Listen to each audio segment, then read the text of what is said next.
नमस्कार शेतकरी मित्रांनो, बंधूंनो. आज 25 मे 2026.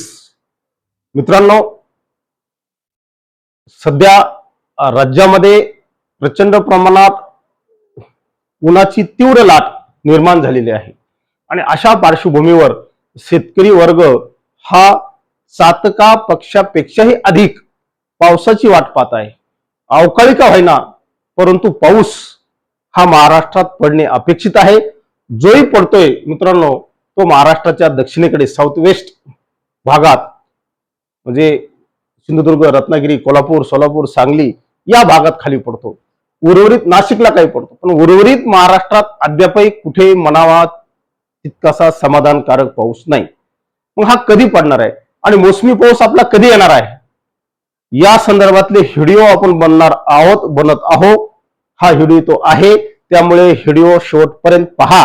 कृपया व्हिडिओ शेवटपर्यंत पाहत चला. व्हिडिओच्या आतमध्ये काय सांगितलेलं आहे हे महत्वाचं असतं. मित्रांनो, अनेक जण आता सध्या सांगतात की 24 तासात 28 तासात मोसमी पाऊस हा केरळमध्ये धडकणार. मित्रांनो, यापूर्वी मी सांगितलेलं आहे, केरळमध्ये पूर्व मोसमी पावसाच्या 23 तारखेपर्यंत फारशा हालचाली नव्हत्या, त्या 25-26 पासून वाढतायत आणि मग त्यानंतर केरळमध्ये मोसमी पाऊस दाखल होईल. मित्रांनो, साधारणतः केरळमध्ये मोसमी पाऊस दाखल होण्यासाठी एक नवीन अपडेट समोर आलेली आहे. ती म्हणजे मित्रांनो, आपण पाठीमागे सुद्धा सांगितलं, 27 तारीख ते 5 जून या कालखंडात केरळमध्ये कुठल्याही क्षणी मोसमी पाऊस दाखल होण्याची शक्यता तयार झालेली आहे. बरेच जण म्हणतात ते लवकर येईल, वेगाने येईल, वेगाने मुसंडी मारील. तसं काही होणार नाही मित्रांनो. केरळमध्ये मोसमी पाऊस दाखल होण्यासाठी मित्रांनो 30 तारीख ते 5 जून हा कालावधी लागू शकतो, कारण अपडेट बदलतायत. 27 तारखेपासून ते 5 जून पर्यंत तो येऊ शकतो, अगदी 29-30 ला कधी येऊ शकतो ही तारीख आहे. 26 तारखेला उद्या तर कुठल्याही क्षणी तो धडकणार नाही हे मात्र निश्चित. अनेक जागतिक दर्जाचे मॉडेल त्याला पुष्टी देत आहेत की एवढ्या सहजासहजी केरळमध्ये साऊथ वेस्ट मान्सून दाखल होणार नाही. मित्रांनो, ही आपल्यासाठी खेदाची गोष्ट आहे, ही आपल्यासाठी वाईट गोष्ट आहे. खरं तर प्रचंड पावसाची अपेक्षा आता महाराष्ट्राला लागलेली आहे. वाढतं तापमान आणि तेवढ्याच वेगानं पाऊस येईल अशी शक्यता महाराष्ट्रातल्या प्रत्येक शेतकऱ्याला मनात निर्माण झालेली, परंतु पाऊस मात्र काही पडत नाही. मित्रांनो, साऊथ वेस्ट मोसमी पाऊस हा कधी केरळमध्ये येईल त्याची एक संभाव्य तारीख आपल्याला मॉडेलकडून हाती लागलेली आहे. मित्रांनो, हे ECMWF आशियाई दर्जाचं मॉडेल आहे. या मॉडेलकडे जर आपण पाहिलं तर या मॉडेलने आपल्याला मित्रांनो 1 जून ते 5 जून पर्यंत त्याच्या सर्वसामान्य वेळेपेक्षा म्हणजे जूनचा पहिला आठवडा लागणार आहे. मित्रांनो, मोसमी पाऊस केरळमध्ये दाखल व्हायला इथं तुम्ही जर पाहिली तारीख तुम्हाला जर दिसत असेल मित्रांनो, 1 जून ते 6 जूनच्या आसपास केरळमध्ये मोसमी पाऊस दाखल होऊ शकतो आणि संपूर्ण घाटावर होणार आहे. लक्षात घ्या, त्या ठिकाणी आला म्हणजे महाराष्ट्रात आला असं नाही.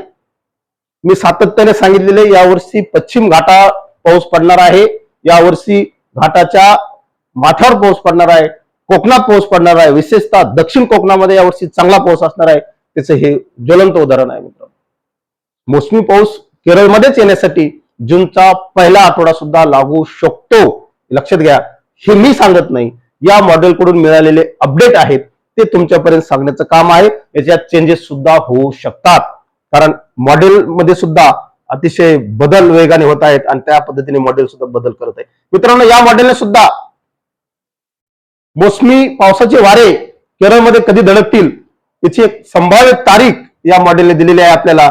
यांनी सुद्धा 30 मे ते 5 जून पर्यंत कधी हे वारे केरळच्या किनाऱ्यावर धडकू शकतात आणि केरळची पश्चिम किनारपट्टी प्रभावित करू शकतात, असं या मॉडेलकडून आपल्याला माहिती मिळालेली आहे. असे वेगवेगळे मॉडेल या ठिकाणी एक लो प्रेशर सिस्टीम मित्रांनो ईशान्य बंगालच्या उपसागरात म्हणजे उत्तर बंगालच्या उपसागरामध्ये तयार होत आहे. आणि ही जर मित्रांनो आपण काल या संदर्भातल्या सिस्टीमवर बोललो, ही जर आंध्र प्रदेश, तामिळनाडू, ओडिसा या किनारपट्टीवर जर आली तर महाराष्ट्राच्या अंतर्गत भागात पाऊस होईल. लक्षात घ्या, महाराष्ट्राला पाऊस पडासाठी मित्रांनो बंगालच्या उपसागरात सिस्टीम बनल्या पाहिजेत. तेव्हा कुठं महाराष्ट्राच्या अंतर्गत भागात विशेषतः मराठवाडा असेल, पश्चिम विदर्भ असेल, पूर्व विदर्भ असेल, उत्तर महाराष्ट्र असतील, या भागात पाऊस पडतो. आणि मित्रांनो हे सर्व या मॉडेलने दाखवलेलं आहे. साधारणतः पहिल्या आठवड्यापर्यंत केरळमध्ये पोहोचला आणि महाराष्ट्रात त्या कालखंडात पूर्व मोसमीचा पाऊस असेल. मित्रांनो आजपासून 7 दिवस पुढे महाराष्ट्रात विशेष पावसाची नोंद होणार नाही. लक्षात घ्या मी काय सांगतो ते. अनेक जण पाऊस सांगतायत, परंतु या मॉडेलने आपल्याला मित्रांनो आजपासून 7 दिवस महाराष्ट्रात कुठे, हे मी तुम्हाला रेषावलेलं दिसते, कुठे फारशा पावसाच्या नोंदी होणार नाहीत. या ठिकाणी पूर्व विदर्भात आपल्याला पावसाच्या ऍक्टिव्हिटीज दाखवल्या त्या या सिस्टीममुळे. हे मित्रांनो आजपासून साधारणतः 2 जून पर्यंत हे आहे. घाटावर आपल्याला या ठिकाणी ऍक्टिव्हिटीज होतील. या मॉडेल इथं जरी दाखवले नसल्या तर घाटावर होत राहतील, कारण या घाट हा समुद्राच्या सानिध्यात आहे कोकण किनारपट्टीतून. परंतु महाराष्ट्राच्या अंतर्गत भागात आजपासून पुढील 7 दिवस तरी किमान 1 आठवडा फारशा पावसाच्या नोंदी नाहीत. एवढं या निमित्ताने मी सांगतो. थांबतो. मित्रांनो अंदाज हे परिवर्तनशील असतात, बदलतात. अगदी हेच अंदाज कायम नाहीत. साऊथ वेस्ट मान्सून कधी येतो हेच आपल्याला आता पाहणं आहे. ती एक उत्सुकता महाराष्ट्राला लागलेली आहे. तिथून पुढला त्याचा प्रवास कसा होतो ते सुद्धा पाहणं तेवढेच गरजेचं आहे. आजच्या निमित्ताने एवढंच या ठिकाणी सांगतो, थांबतो. अधिक माहितीसाठी IMD सारख्या महत्वाच्या संस्थेला फॉलो करा. धन्यवाद. जय हिंद, जय महाराष्ट्र.